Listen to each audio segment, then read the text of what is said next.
congelados pelo medo, porque viver de fé e viver pelo poder da ressurreição e o poder que nos faz levantar dia após dia, buscar a vontade de Deus, dá medo.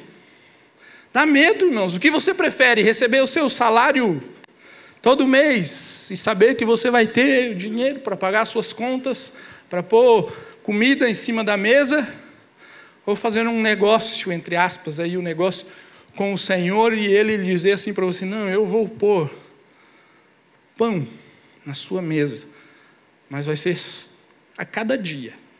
Todo dia de manhã vai chegar, não se preocupe.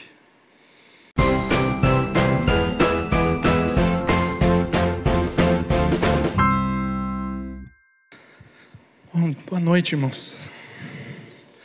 Ficar mais velho tem desvantagens, mas tem algumas vantagens também, né? Vão fazer 11 anos que eu cheguei aqui nessa cidade, nesse estado, nessa igreja. E a gente vê alguns homens, algumas mulheres, que hoje são homens e mulheres, que quando eu cheguei aqui eram meninos, entrados na adolescência. Eu lembro bem do Marcel. O Marcel era um adolescente, estava entrando na adolescência. Lembro do nosso acampamento lá em Urubici, ele correndo igual um doido, meio que tropeçou, se empacotou-se todo. E aí o tempo vai passando e hoje ele é um homem casado, companheiro de renovo, um amigo. Então a gente fica velho, mas o Senhor vai nos abençoando. A gente só fica velho e passado no tempo se a mente não estiver ligada ao Senhor Jesus Cristo. Mas estando com Cristo, Ele vai renovando todas as coisas. Mas abra sua Bíblia no Evangelho de Marcos, capítulo 16. Irmãos, como é bom poder estar num culto como o de hoje e ter a tranquilidade de poder celebrar, meditar a respeito da obra de Jesus Cristo na cruz, a respeito da ressurreição, porque isso não é uma coisa que nós fazemos uma vez por ano.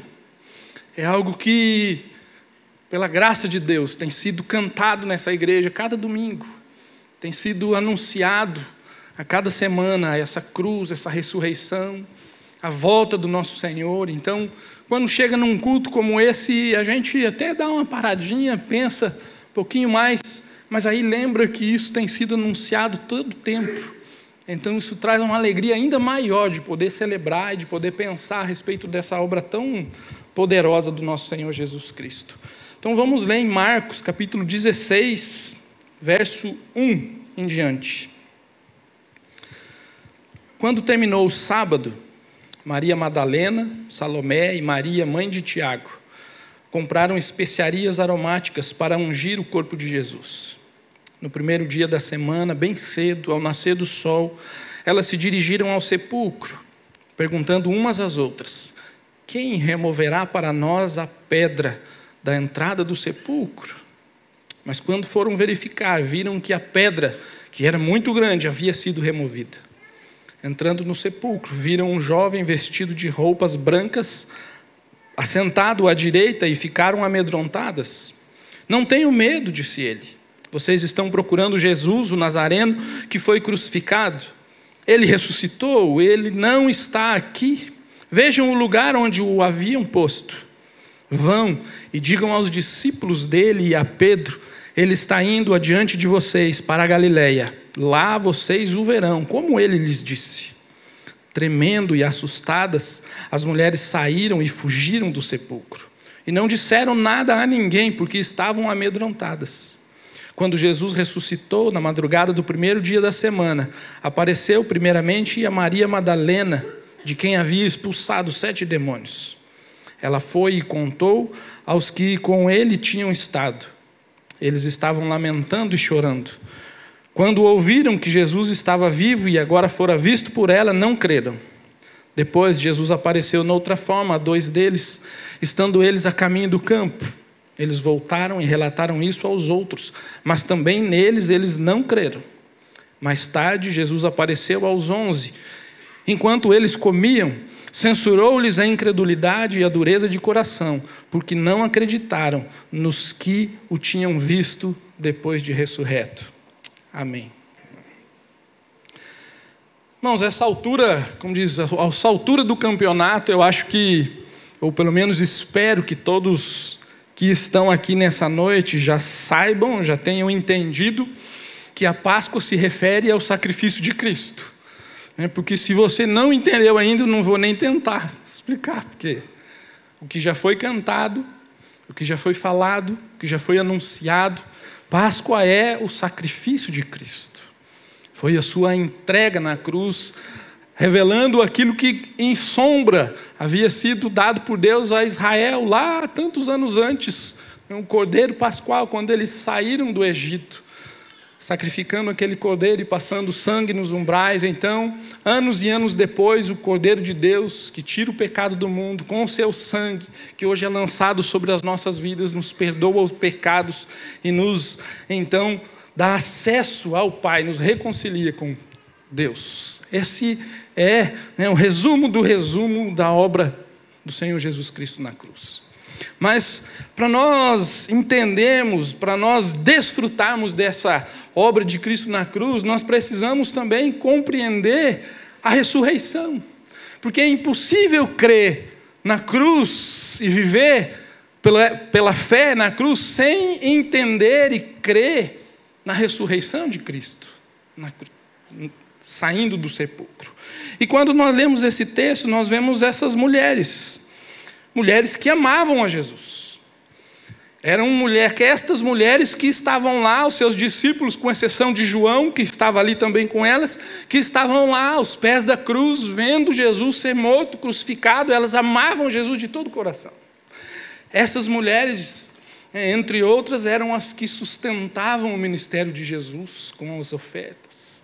Eram mulheres que estavam junto de Jesus, que serviam a Jesus com seus bens, estavam com ele o tempo todo. E agora elas estavam indo até o sepulcro, ainda que Jesus tivesse dito a elas que ele ressuscitaria.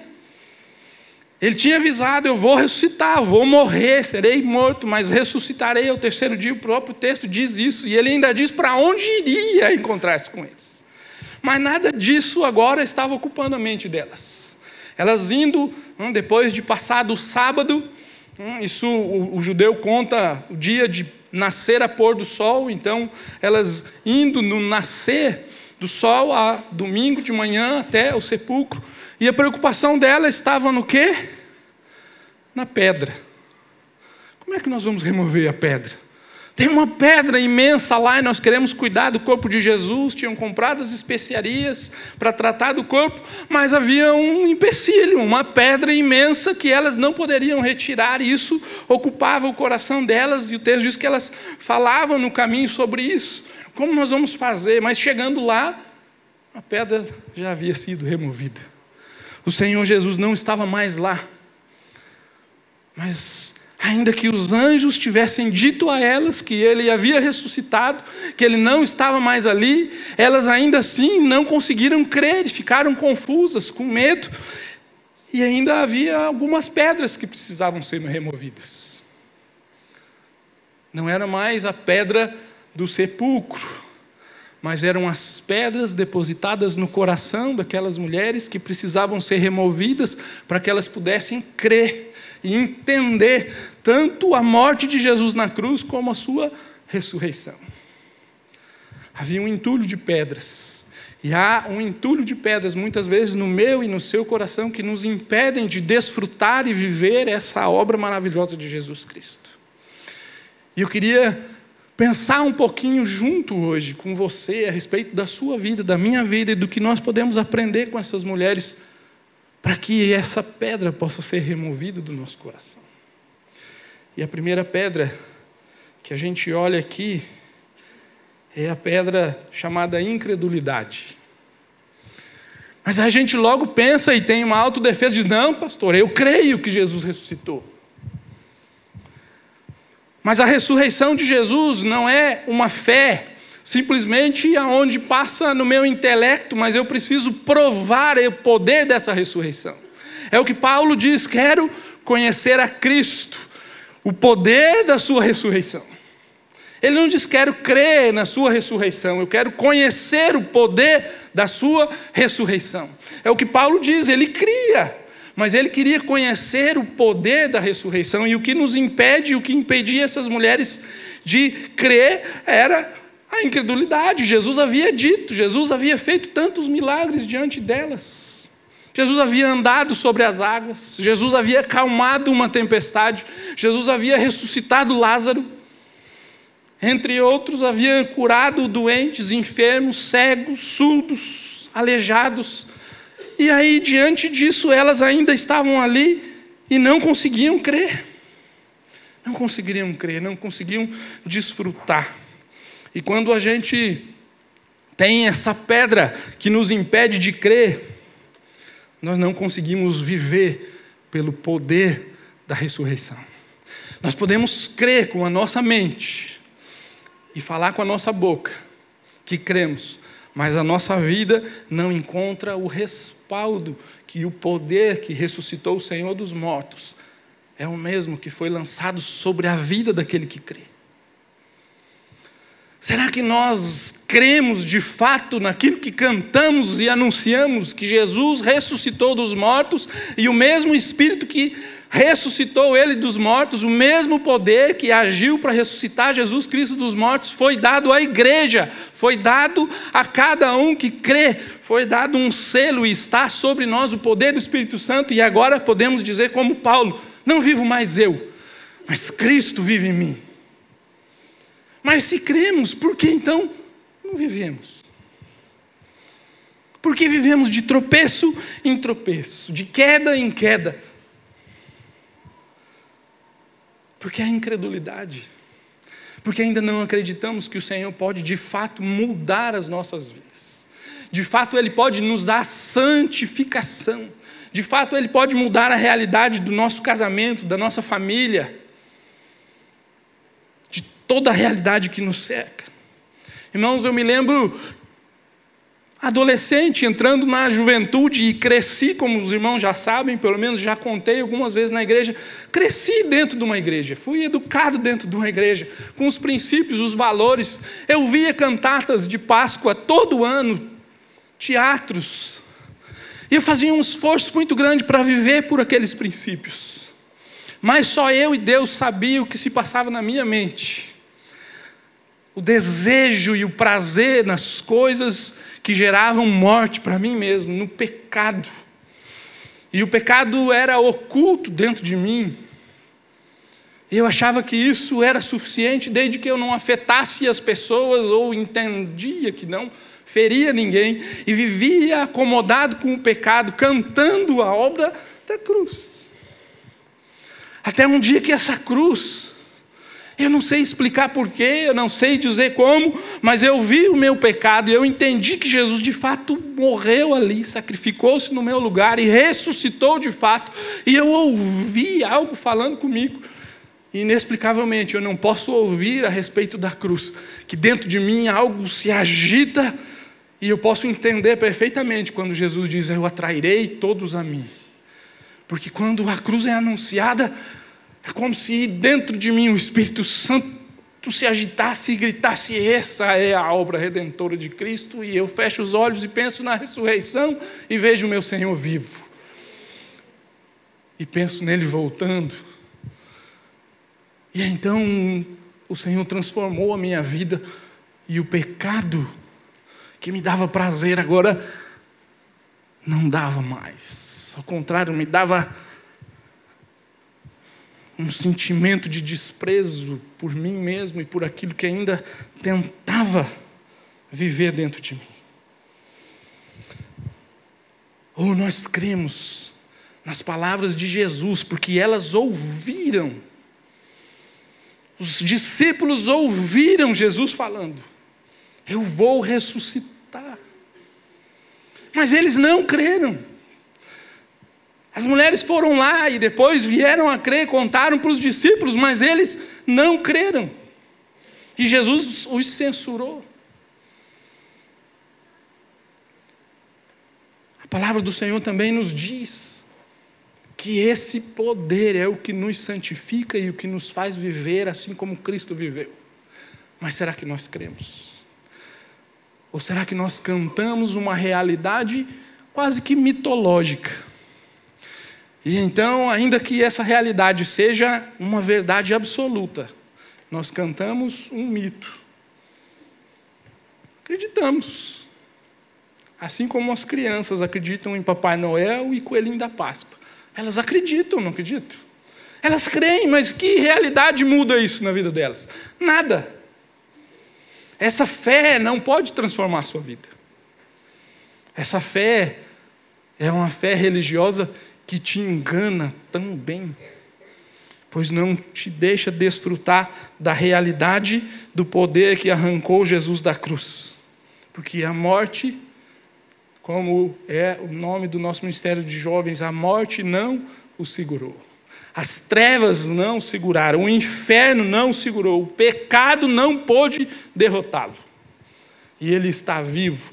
Mas quando nós olhamos para a história dessas mulheres, nós vamos perceber também que havia um segundo aspecto que as impedia de desfrutar dessa realidade, que era o medo. Não é muito difícil da gente entender o medo delas, né? Você já imaginou? Você chegar lá, a pedra já tem um anjo. Uns textos paralelos vão dizer que o aspecto dele era como um relâmpago. E elas veem aquele homem e ouvem a notícia e elas saem se tremendo todas, sem entender o que está acontecendo, e cheias de medo, de pavor. O que é isso que aconteceu? O que está havendo? E agora? O que vai ser? Elas não conseguiam entender essa realidade. Será que Jesus ressuscitou ou não ressuscitou? O que está havendo? O que vai ser agora? Qual é o passo seguinte? E a incerteza gerou no coração delas medo. Assim, a fé é um chamado do Senhor para caminharmos de acordo com a sua orientação, mas muitas vezes somos congelados pelo medo, porque viver de fé e viver pelo poder da ressurreição e o poder que nos faz levantar dia após dia, buscar a vontade de Deus, dá medo. Dá medo, irmãos. O que você prefere? Receber o seu salário todo mês e saber que você vai ter dinheiro para pagar suas contas, para pôr comida em cima da mesa, ou fazer um negócio, entre aspas, aí, um negócio com o Senhor e Ele dizer assim para você: não, eu vou pôr pão na sua mesa, mas vai ser a cada dia. Todo dia de manhã vai chegar, não se preocupe. Fácil. Como o missionário inglês, me fugiu o nome agora,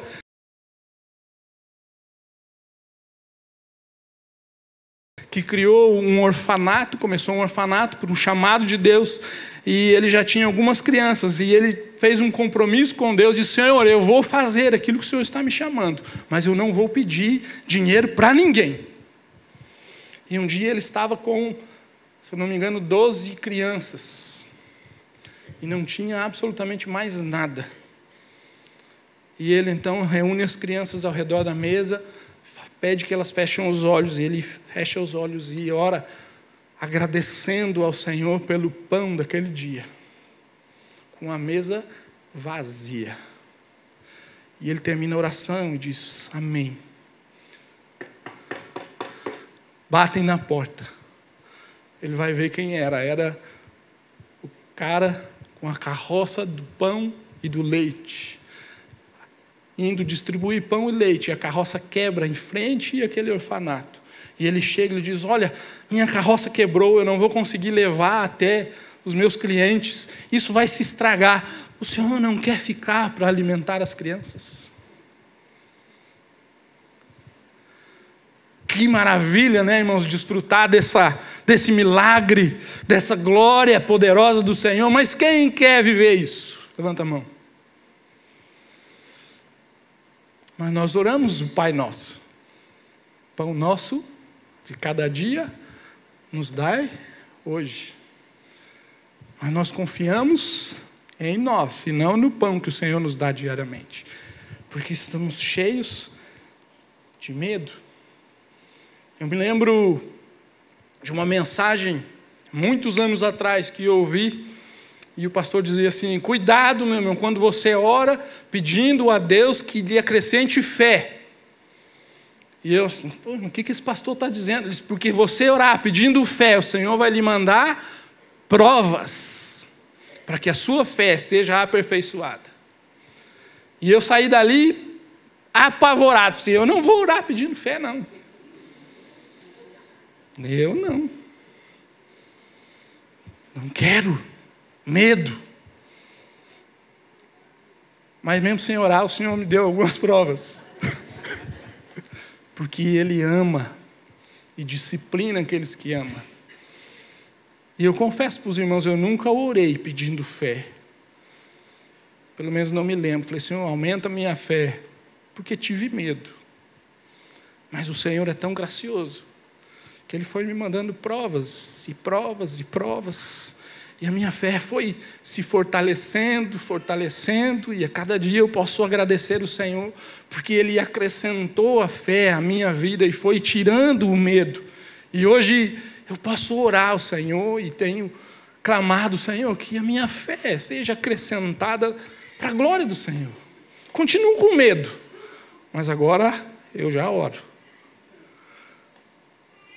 Quem sabe há uma pedra no seu coração chamada medo. Medo de entregar-se a essa vida de fé, medo de dar um passo de fé, medo de entregar-se de fato nos braços de Jesus e do Espírito e deixar Ele conduzir a sua vida. Quem sabe há uma incredulidade que está tapando os seus olhos e o seu entendimento para viver de acordo com o poder do Senhor que foi lançado sobre as nossas vidas. E aí nós vamos vivendo a mediocridade. E ficamos esperando cultos especiais. Cultos não talvez necessariamente de Páscoa ou de Natal, mas cultos onde aconteça algum movimento, alguma coisa especial para que eu sinta alguma coisa e saia daqui sentindo algo que talvez seja espiritual, porque eu sou tão vazio e vazio do Espírito Santo que eu só consigo perceber algo dele quando eu estou aqui e algo se manifesta próximo de mim. Mas quando sai daqui, o que resta é incredulidade e medo. E isso vai depositado no coração, assim como estava no coração delas. E elas custaram a crer nessa obra do Senhor Jesus Cristo. Quem sabe há pedras no seu coração, e quem sabe hoje não é o dia do Senhor remover pelo poder do Espírito estas pedras. Porque a pedra do sepulcro nunca foi problema para o Senhor. Nem as pedras do nosso coração serão problemas para Ele remover, se assim nós nos lançarmos nele. Mas, continuando, a gente vê que ainda havia pelo menos mais um sentimento confuso no coração das mulheres e dos discípulos, mas especialmente das mulheres e especialmente de Maria. Elas estavam com as emoções, e ela estava com as emoções confusas, com dor no seu coração, porque havia perdido o seu mestre. Ela havia visto o Senhor morto, ela havia visto o Senhor enrolado nas faixas, ela sabia que Ele estava ali naquele sepulcro, ela tinha visto todos os açoites, toda a violência, todo o sofrimento, ela havia visto Ele clamando ao Pai, dizendo, está consumado, entregando o seu espírito e falecendo. Ela viu isso tudo, isso estava tomando o coração dela de dor. E agora um anjo, um homem havia dito, não, ele ressuscitou. E isso trouxe uma confusão, e o texto diz que elas estavam amedrontadas, e Maria estava chorando. E lá em João, capítulo 20, a mesma passagem contada agora através dos olhos de João, verso 10 do capítulo 20, vai nos contar um pouquinho dessa história de Maria e desse sentimento dela confuso. João, Evangelho de João, capítulo 20, verso 10. Os discípulos voltaram para casa depois de terem corrido até o sepulcro, Pedro e João, Então eles voltam. Verso 11: Maria, porém, ficou à entrada do sepulcro chorando. Enquanto chorava, curvou-se para olhar dentro do sepulcro. E viu 2 anjos vestidos de branco, sentados onde estivera o corpo de Jesus, um à cabeceira e o outro aos pés. Eles lhe perguntaram: mulher, por que você está chorando? Levaram embora meu Senhor, respondeu ela, e não sei onde o puseram. Nisso ela se voltou e viu Jesus ali, em pé, mas não o reconheceu. Disse ele: mulher, por que você está chorando? Quem você está procurando? Pensando que fosse o jardineiro, ela disse: se o Senhor o levou embora, diga-me onde o colocou e eu o levarei. Jesus lhe disse: Maria. Então, voltando-se para ele, Maria exclamou em aramaico, Rabone, que significa mestre. Maria estava tão confusa com tudo que estava acontecendo, sem entender a morte, o sentido da morte de Jesus, sem crer e sem perceber que ele já estava vivo e havia ressuscitado. Ela está chorando e ela não consegue perceber que quem está ali é o Senhor Jesus. E ela só consegue ver o quê? Um jardineiro.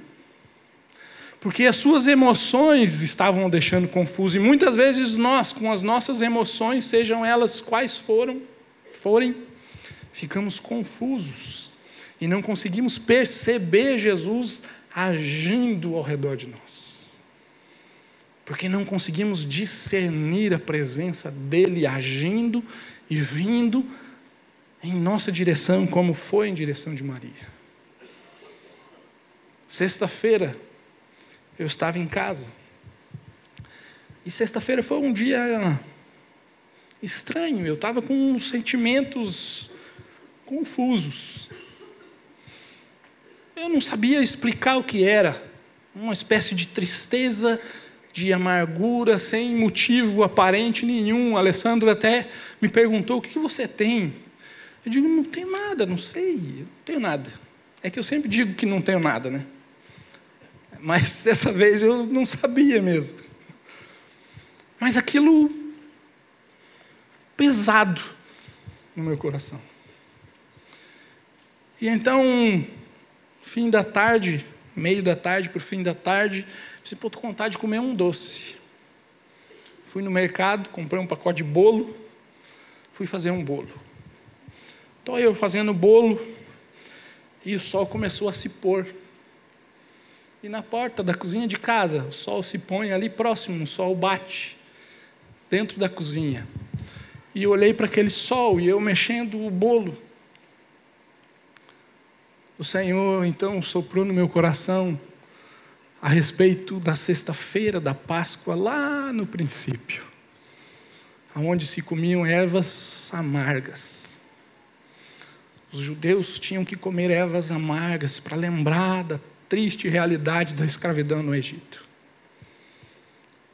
E então o Espírito falou comigo: transformaram a reflexão da amargura do pecado em doces, chocolates, ovos. E eu fiquei ali, mexendo, pensando. E eu falei: Senhor, tem misericórdia de mim, porque agora eu entendi que o Senhor está desde cedo querendo falar comigo. Mas eu não conseguia perceber que sentimento era aquele, e Ele queria me dar de desfrutar aquela sexta-feira de reflexão na presença dEle.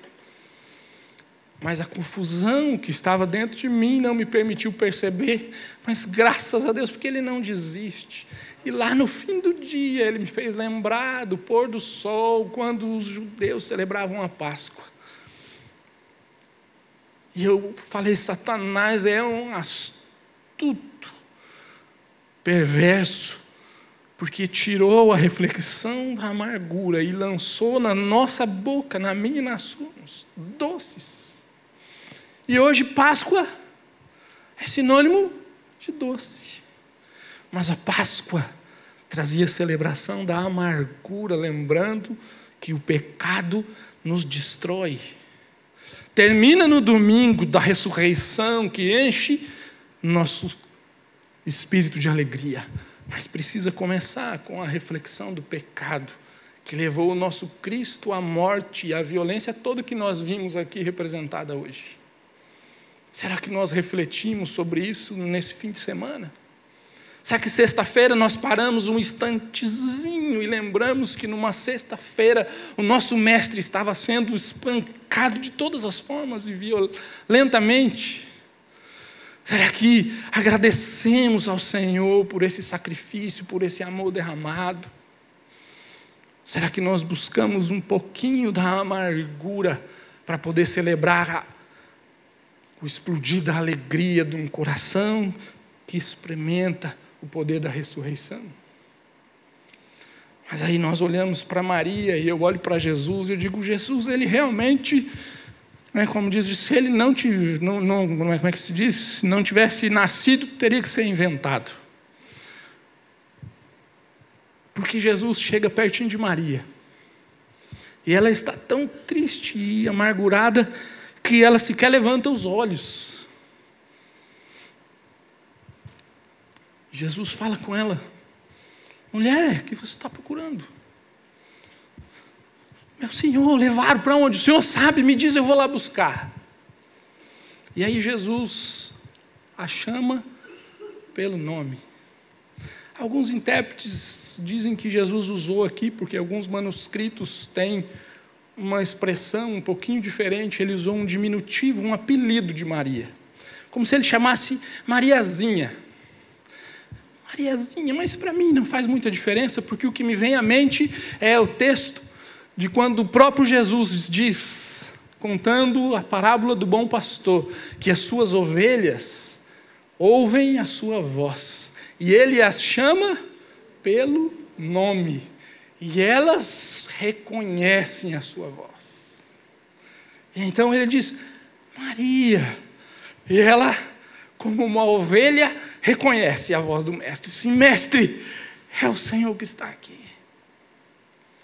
E da mesma forma, o Senhor Jesus chama cada um de nós pelo nome. E as ovelhas dele reconhecem. Assim como na sexta-feira ele me chamou pelo nome. Quem sabe um apelido? Tem apelidos, eu tenho um monte de apelido. Fabão aqui, se alguém me chama de Fabão, eu sei que é daqui. Porque em nenhum lugar nunca me chamaram de Fabão. Então, se eu ouço Fabão, se eu posso estar nos Estados Unidos, sei, é alguém lá de Balneário. Se alguém me chama de Binho, de Fabinho, eu sei que é algum dos meus parentes lá de Maringá. Os meus primos, os meus tios. Se alguém me chama de Xaxá, eu sei que é um colega de escola que estudou comigo, jogou basquete comigo. Assim a gente tem os apelidos que nós vamos, Mozinho, já sei que é Alessandro me chamar. E assim o Senhor também vai deixando marcas na vida da gente.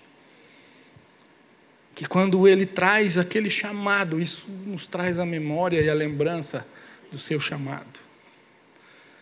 E eu me lembro quando tinha menos de 10 anos, eu acho que até já contei aqui na igreja, mas eu tinha menos de 10 anos, uma criança naquela época mais inocente do que as crianças são hoje,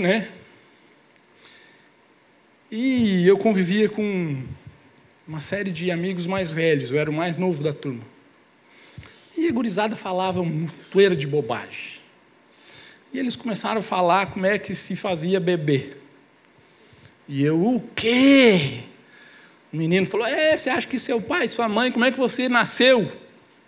Eu pulei em cima dele e rebentei ele. Ele era mais velho que eu não sabia. Mas aquilo ficou como uma criança simples, aquilo ficou no meu coração. E eu fiquei ofendido, ferido. E eu me lembro que pela primeira vez eu orei sozinho. Orava na EBD, orava quando o pai pedia. Mas pela primeira vez eu entrei no secreto do meu quarto, sozinho, eu e Deus, e li no meu pensamento. Eu falei, Senhor, como é isso? Eles estão tirando sarro de mim. Mas Deus, conhecendo o coração de criança, no dia seguinte, eu sempre ia com meu pai jogar bola. E meu pai, sem saber de absolutamente nada, começou aquela conversa de pai, que todo pai foge, né? Meu filho, sem jeito. Você sabe como é que os bebês nascem? Que eles surgem? Eu sei não, pai. E aí ele contou. Não vou contar.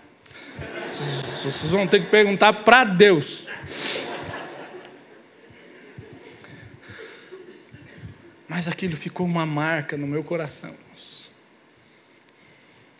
Que ainda que possa haver confusão dentro de mim, aquela marca lá, é como se Jesus me chamasse pelo nome. É como se Ele trouxesse a minha memória. É como eu vejo Ele falando com Maria aqui. Maria que era a terrível, tinha 7 demônios nela que Ele expulsou. Conhecida como uma mulher pecadora. E agora Jesus está chamando Maria. E ela, então, não pode resistir e se lança aos pés de Jesus. Mais uma pedra. A pedra da confusão.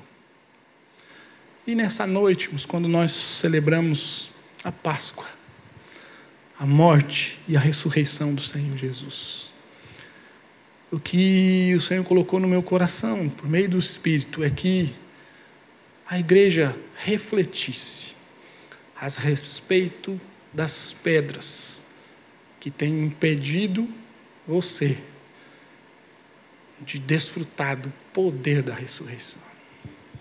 Não de crer. Não estou diminuindo a fé. Eu estou falando de um crer, como já expliquei, que não traz uma evidência e que não prova. É como olhar um bolo e alguém falar, é gostoso. Eu digo, eu acredito, mas não experimento. Uma fé que não prova desse poder, não consegue viver pelo poder. Eu queria orar junto com vocês. E se o Espírito Santo falou aí o seu coração que há pedras te impedindo de estar caminhando com Jesus, de perceber que é Ele que fala contigo, de perceber que Ele de fato ressuscitou e não está distante de nós porque não nos deixou sozinhos, mas está ao nosso lado. Eu quero orar com você. Chama o Ministério de Louvor para vir aqui à frente já. Porque o Senhor Jesus, Ele contou essas coisas aos discípulos e Ele diz que contou estas coisas para que quando elas acontecessem, eles crescem. Mas Ele deixou estas outras coisas reveladas e contadas por meio das Escrituras para nós. Para que nós, crendo, saibamos que elas vão acontecer. Ele diz que vai voltar. Ele diz que virá com grande poder e glória. Ele diz que aqueles que são dele, Ele não pode abrir mão. E a volta de Jesus é algo que só pode inundar o nosso coração se o poder da ressurreição tiver atuado dentro de nós. Do contrário, é um delírio.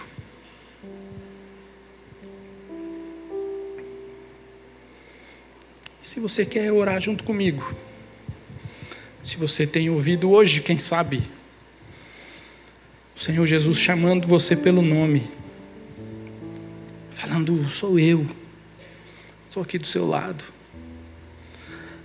quero me revelar mais a você, eu quero santificar a sua vida, eu quero te fazer desfrutar desse poder, viver pela fé. Se você quer orar assim, fique de pé aí onde você está. Fique de pé como um sinal. Para quem? Para Deus? Não. Ele pode ver o teu coração. Um sinal para você mesmo. Para que fique guardado na sua memória que o Senhor te chamou pelo nome também nesse dia de hoje. Que Ele falou contigo de alguma forma. e que você declarou: eu quero, Senhor. Eu quero lançar fora a pedra da incredulidade. Eu quero lançar fora a pedra do medo. Quero lançar fora a pedra da dor, da confusão, dos sentimentos que me atrapalham, para poder viver, não mais eu, mas Cristo em mim. Senhor querido Deus, nós louvamos e adoramos o Teu santo nome, porque o Teu amor, Deus, não é um amor que se finda, que se acaba, mas ele é derramado diariamente nas nossas vidas de maneira tão abundante e graciosa. Obrigado, Senhor, porque já fazem mais de 2000 anos que essa realidade eterna desceu na nossa história e o Cristo foi crucificado, ressuscitou, mas ela continua sendo uma verdade nas nossas vidas e o Senhor continua falando, continua salvando, continua resgatando, continua chamando suas ovelhas pelo nome, continua derramando do seu Santo Espírito, selando aqueles que são salvos. O Senhor continua com poder, marcando um encontro conosco na Galileia. O Senhor vai sempre à frente para nos esperar, e o Senhor continua esperando cada um de nós para caminhar a jornada da vida junto conosco, para que então nossa vida espelhe a glória do Senhor. Assim, Senhor, eu clamo por minha vida e pela vida de cada um dos nossos irmãos, dos meus irmãos, e peço que o Teu amor seja derramado em abundância ainda maior sobre nós. Em nome de Jesus. Amém. Se não for para te servir, quem sou?